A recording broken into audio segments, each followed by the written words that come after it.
Estás escuchando Cardiólogos 360. ¿He tenido un infarto y ahora qué? Es una pregunta que se han hecho cada una de las personas que ha sufrido un episodio tan grave. Los pacientes se sienten perdidos o sienten que no reciben la información suficiente y nosotros hoy queremos responder las preguntas más frecuentes para que tanto pacientes como familiares puedan saber qué esperar a partir de ahora. Bienvenidos a Cardiólogo 360. Comenzamos. Chicos, estamos aquí de nuevo. Otro capítulo más y me gustaría, María, que empezáramos contigo. ¿Qué es la cardiopatía isquémica? Bueno, la cardiopatía isquémica es una de las, como sabéis, una de las patologías más frecuentes con las que tenemos que lidiar actualmente y básicamente lo que se refiere es al estrechamiento de las arterias coronarias. Las arterias coronarias son las arterias que dan sangre al músculo cardíaco, que llamamos nosotros miocardio, ¿no? ¿Por qué se van estrechando? Pues se van estrechando porque se van acumulando sobre su pared colágeno, grasa, células inflamatorias, que es lo que llamamos aterosclerosis, ¿no? Esto aparece desde las primeras décadas de la vida, pero se va acelerando si nosotros no nos cuidamos bien, o sea, si vamos acumulando factores de riesgo cardiovascular.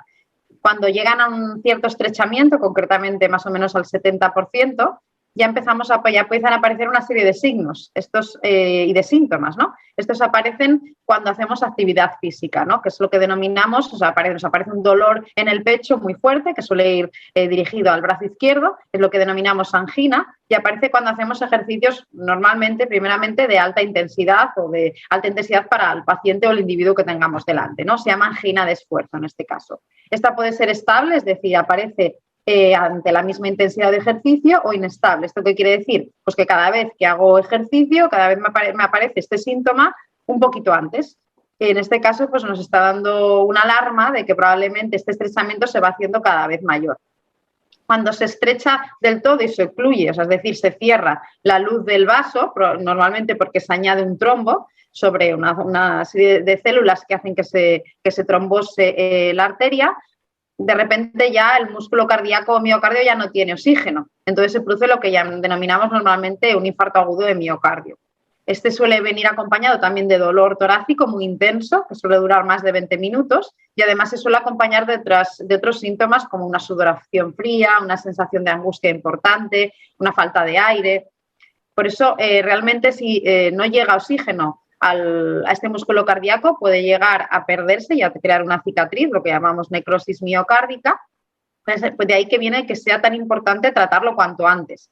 Ahora, actualmente, lo que hacemos es una angioplastia, que seguro que los oyentes lo habrán oído alguna vez, lo que se llama coronariografía, que lo que se hace es abrir con catéteres la arteria lo más rápido posible. En algunos casos se necesita también cirugía emergente, ¿no? O sea, como rápida, pero son los menos, digámoslo así. Y solo quería también comentar, por si hay alguno de los oyentes que ha tenido algún familiar o él mismo lo ha pasado, que a veces las arterias coronarias tienen otras patologías menos frecuentes, pero que pueden ocurrir, que también pueden llevar a un infarto, como son que se rompa de manera espontánea la pared de la arteria, que es lo que se llama una disección de la arteria coronaria, o bien que se cierre la luz de la arteria de forma una contracción extrema que se denomina vasoespasmo. Estas son, digamos, las cosas más habituales que vemos. María, también me gustaría que me hablaras de cuáles son los factores de riesgo que se conocen actualmente según los últimos estudios.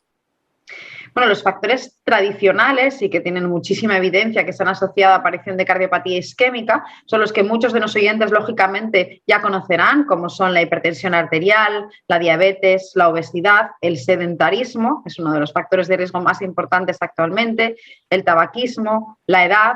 Antes se definía que también ser varón era un factor de riesgo y esto es real, pero solo hasta la menopausia. A partir de que las mujeres perdemos, digamos, el potencial protector de los estrógenos, nos igualamos también, o sea que tenemos básicamente la misma incidencia. También el haber presentado un episodio previo, lógicamente aumenta el riesgo y el tener historia familiar, como antes explicaba.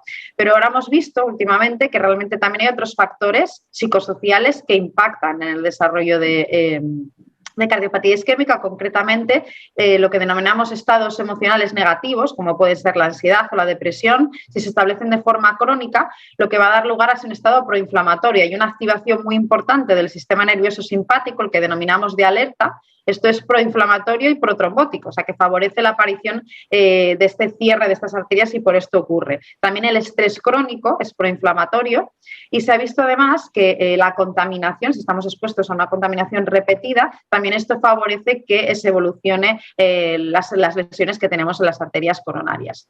Por tanto, como veis, muchos de estos factores, como veis, son modificables. Es decir, nosotros a través de los 4 pilares que no nos cansaremos de repetir, como el entrenamiento físico, entrenamiento yo diría mental, una adecuada alimentación, nos van a ayudar siempre en este sentido, ¿no? A controlar estos factores de riesgo y en el caso de que haya algunos no modificables, como por ejemplo tener carga genética,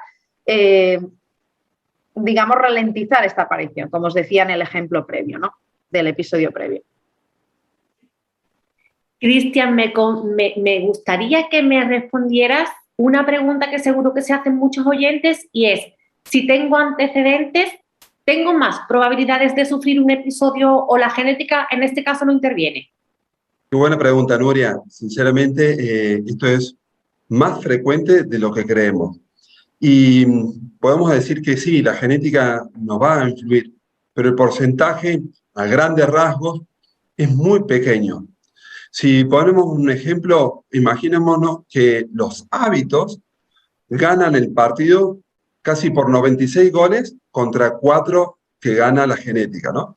Entonces nos pasa muchas veces que nos trae el hijo, nos trae el abuelo o el papá de 80 años porque tuvo un infarto ya hace 20 años, ¿no? Y miramos las recomendaciones, no ya para el abuelo, que ya podemos hacer, sin embargo, nos va a dar mucho más margen para hacer cosas en su hijo, ¿no? Entonces, justamente le decimos, mira, claro, tenés que tú también empezar a cuidar. Y entonces dices, claro, sí, esto yo ya no puedo hacer nada porque es genético. No, no, no. O sea, lo que sí puedes hacer es no hacer lo que tu papá ha hecho, ¿no? O sea, si él fumaba, si era sedentario, como comentó perfectamente María, ¿no? O sea, si lleva un tema de mucho estrés, ¿sí? Que favorece a una inflamación crónica persistente, familias que son muy depresivas, la importancia de tratar todos esos aspectos para que los genes codifiquen de otra forma y nos permitan pasar de o tener un infarto o a gozar de toda una vida más larga. Siempre hablamos, como quien dice, de herencia del frigorífico. Y claro, si estamos viviendo en una misma casa, tenemos un padre, hijo, hermano, muchas veces las mismas costumbres. Y no sabemos si es tanto por el tema de los genes o porque también todos en la familia fumaban, manejaban el estrés y las situaciones adversas de una forma determinada. Había un sedentarismo increíble. Entonces, es súper importante virar desde el concepto a que esto me pasa por culpa de mi tatarabuelo, a más bien, esto le pasó a mi abuelo, a mis bisabuelos, a mis padres. Ok, ¿qué debo hacer para no repetir esas circunstancias? Ok, intentar no parecerme en en lo malo que ellos han hecho. Y eso prácticamente lo vivo en carnes propias, porque he llegado hasta casi mi bisabuelo. Todos han tenido problemas de corazón, pero sin embargo siempre está ese famoso tabaco y el estrés de por medio, ¿no? Entonces, lógicamente, tendré que trabajar sobre eso. Rafael, esta es una de las preguntas que seguro que te habrán hecho muchísimo en consulta y que estoy segura que los oyentes están esperando como agua de mayo. ¿Puedo recuperar mi vida tras un infarto o una angina de pecho? Pues sí, efectivamente tú tienes toda la razón. Es la que más escucho en la consulta. Pues sí, mira, la respuesta a esta pregunta realmente es que sí, en la mayoría de los casos se puede lograr. Pero aquí hay que matizar tal vez un poco, ¿no? Primero, ¿por qué? Porque cuando hablamos de de recuperar después de tener un infarto, tener un problema de corazón, tenemos que partir de que, o la gente normalmente piensa, bueno, voy a recuperar mi corazón, mi salud cardíaca, es una pregunta, o voy a recuperar muchas otras cosas que se alteran. ¿Por qué? Porque cuando alguien ha tenido un problema de corazón, esto es muy disruptivo. Entonces, no tan solo se tiene problemas del corazón, sino que luego también a nivel familiar, probablemente el rol que cumplía esta persona, pues se cambia, porque ahora de ser una persona que a lo mejor era independiente, ahora está en un rol de enfermo.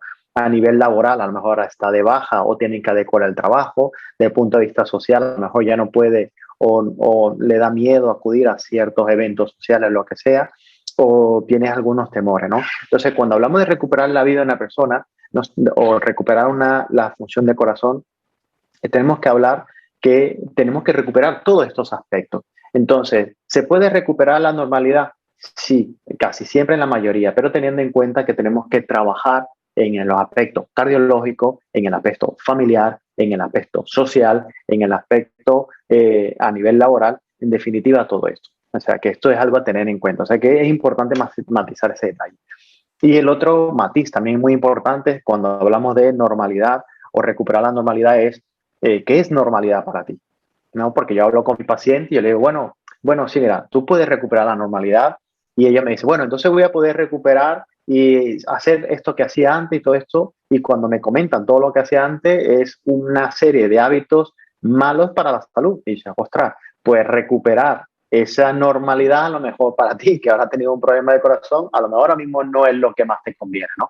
Entonces, ¿la idea cuál es? La idea es poder recuperar una normalidad, pero teniendo la mejor versión de ti mismo. Si tenemos un problema de corazón y esto nos pone en una situación, vale, ya eso ya no lo podemos echar para atrás. Pero lo que sí podemos hacer es, teniendo ese problema o esa dificultad, ¿cuál es la mejor versión que podemos tener dentro de esa dificultad? Entonces, esa es la idea, ¿no? Vamos a recuperar normalidad, pero teniendo en cuenta de dónde partimos y a lo mejor el punto de partida no sería el más conveniente, sino adaptarlo a uno mejor, ¿no? Potenciar esta parte. Y Rafael, una vez que se sientan en consulta y se abren en canal frente a ti, ¿qué es lo que más teme una persona que ha sufrido un infarto o una angina de pecho? Bueno, pues mira, los temores son muchos los temores. La verdad es que la gente cuando están aquí delante y han salido de una planta de hospitalización, que le han hecho una cirugía cardíaca, que han estado muy malos, muy malitos, son muchos los temores. A lo mejor podemos comentar tres que son tal vez lo que más genera dificultad a la hora de recuperar esa normalidad que ya hemos dicho antes, ¿no? El primero es el temor a la muerte. O sea, esto es inevitable. El corazón está muy ligado a la vida. Es lo primero que escuchamos cuando tenemos conciencia y es lo último que deja de latir cuando nos vamos de este mundo, ¿no? Entonces, el corazón está muy ligado a todas estas sensaciones y cuando hay una enfermedad del corazón, inmediatamente lo que pensamos es que, bueno, de esa preocupación será que nos vamos a morir. Pero bueno, lo importante aquí es saber es que la medicina ha avanzado, que la tecnología nos ha permitido disminuir la mortalidad en la mayoría de las enfermedades del corazón y esto sigue avanzando. O sea que existe este miedo, pero allí es donde está justamente toda la labor que va a depender de nosotros y de ellos mismos para evitar o disminuir o prevenir que esto ocurra. Existe otro temor también bastante frecuente es, bueno, yo he tenido un problema de corazón, ¿esto me va a volver a ocurrir? Claro, las personas han pasado por un momento tan malo cuando tienen este problema de corazón tan disruptivo, tan agobiante y con tanta incertidumbre que le da un terror horrible el tener que volver a pasar por esto.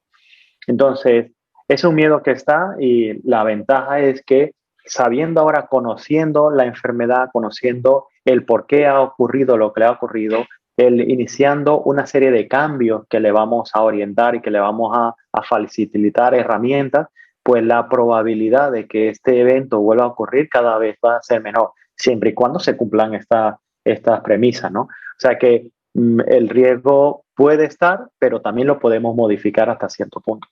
Y otro temor también es el de recuperar la normalidad, ¿no? Que era un poco lo que estábamos hablando antes. La gente tiene miedo a a no recuperar su vida y a quedar su vida limitada, a perder calidad de vida. Esto, como lo dijimos anteriormente, pues hay que matizarlo mucho. La mayoría de la gente sí que puede recuperar cierta normalidad, a lo mejor diferente a la que tenía, pero no por eso peor, ¿vale? Cristian, venimos hablando mucho sobre el tema, pero quería que nos concretaras, ¿qué posibilidades tengo de sufrir un nuevo infarto si no me cuido? Bueno, esa pregunta, como ya un poquito Rafa había introducido, es crucial, es crucial. Y tenemos que saber de que los fármacos, ok, tienen su función, ¿sí? Pero no harán milagros. Y el hecho de que hemos estabilizado las cifras de colesterol, hemos estabilizado las cifras de azúcar mediante el fármaco, no significa que lo tengo normal y no significa que por eso me tengo que relajar, ¿sí?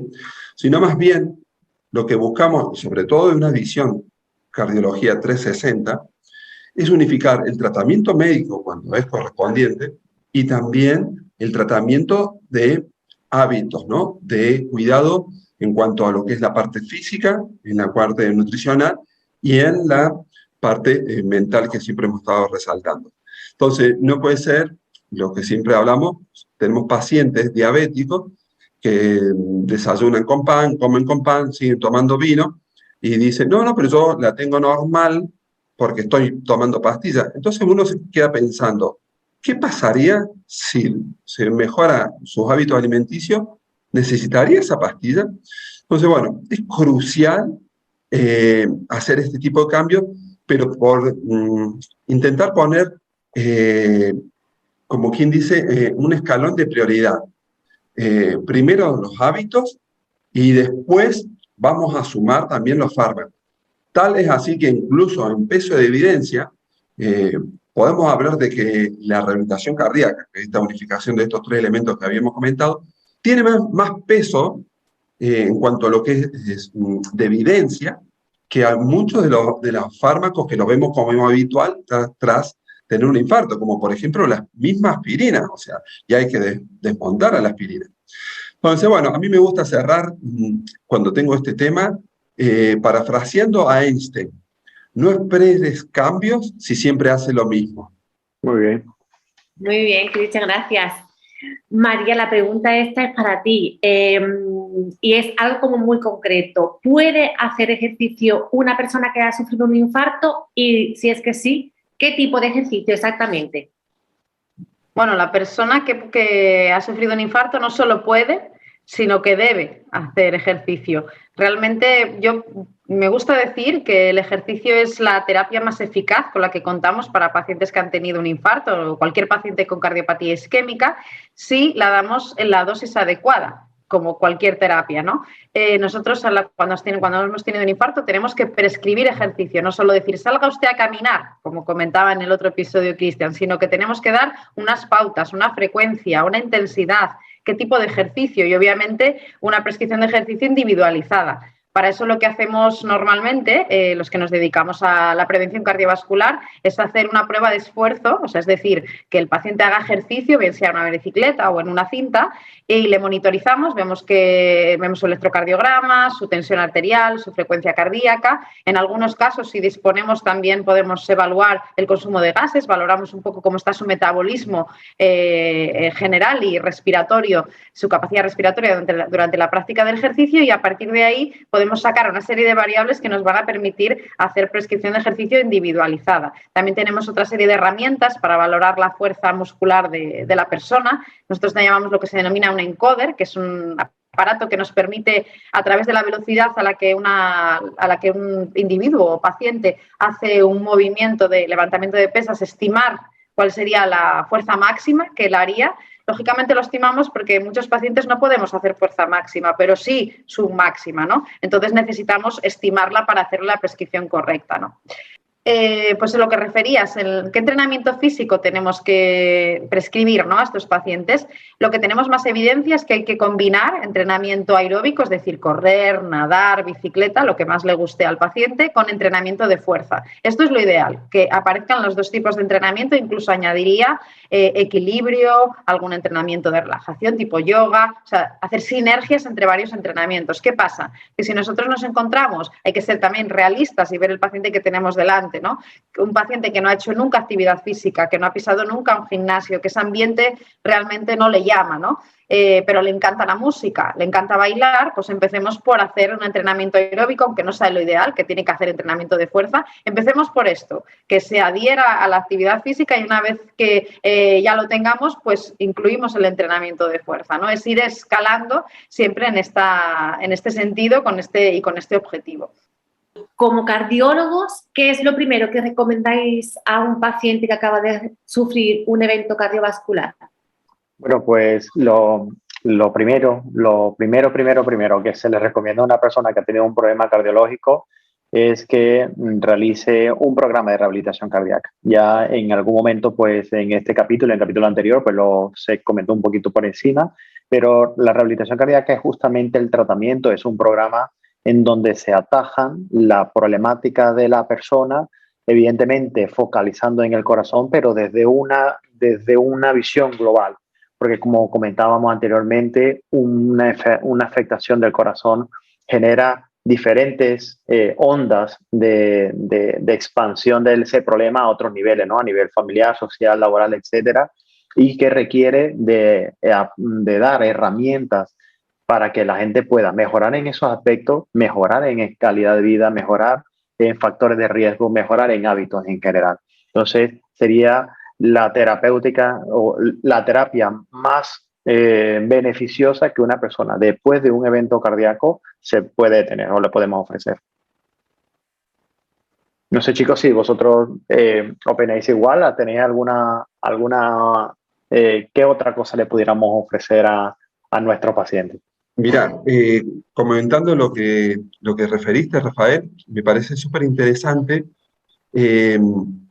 y es el granito de arena que vamos a contribuir, que cuando vemos que en un miembro de la familia cambia, genera una especie de reacción en cadena en el resto de la familia, ¿no?